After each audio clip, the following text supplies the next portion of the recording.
ಏನು ವಿಷಯ ಗೊತ್ತಾ, ನಾನು ಎಂಥ ಕಂಜೂಸ್ ಅಂತ ಇವತ್ತು ನನಗೆ ಅನ್ನಿಸ್ತಿದೆ.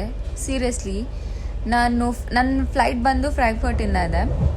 ಸೊ ಅಲ್ಲಿಗೆ ಡೈರೆಕ್ಟು IC ಟ್ರೈನ್ ಇದೆ. ಓಕೆ, ಒಂದು 50-60 ಯೂರೋಸ್ ಆಗುತ್ತೆ. 3-4 ಅವರಲ್ಲಿ ಹೋಗ್ಬಿಡ್ತಾರೆ. ನಾನು ಎಂಥ ಜುಗ್ಗಿ ನಂಬರ್ 1 ಅಂದರೆ, ಏನಕ್ಕೆ ಅಷ್ಟು ಕೊಡಬೇಕಂತ ಇಲ್ಲಿಂದ ಬರ್ಲಿನಿಂದ ಫ್ರಾಂಕ್ಫರ್ಟ್ವರೆಗೂ ಕನೆಕ್ಟಿವಿಟಿ ಇರುತ್ತಲ್ಲ, ರೀಜ್ನಲ್ ಎಕ್ಸ್ಪ್ರೆಸ್, ಅದರಲ್ಲಿ ಹೋಗ್ತಾ ಇದ್ದೀನಿ. ಸೊ ಮಿನಿಮಮ್ ನನಗೆ 12 ಅವರ್ ಬೀಳುತ್ತೆ. ಅದಕ್ಕಿಂತ ಒಂದು ವರ್ಸ್ಟ್ ಥಿಂಗ್ ಏನಂದರೆ, ಇವಾಗ ನನಗೆ ನೆಕ್ಸ್ಟ್ ಕನೆಕ್ಟಿಂಗ್ ಟ್ರೈನ್ ಬಂದು 4 ಗಂಟೆಗಿದೆ. ಇವಾಗ ಟೈಮ್ 1 ಗಂಟೆ. 3 ಅವರ್ ಏನು ಮಾಡ್ಬೇಕು ನಾನು ಯಾಕೆ ಇಷ್ಟೊಂದು ಕನ್ಫ್ಯೂಸ್ ಆಗಿಬಿಟ್ಟೆ ಈ ನಡುವೆ. ಜರ್ಮನಿಗೆ ಬಂದರೆ ಎಲ್ಲರೂ ನಂತರ ಇಷ್ಟೊಂದು ಕನ್ಫ್ಯೂಸ್ ಆಗಿಬಿಡ್ತಾರಾ? ಸೀರಿಯಸ್ಲಿ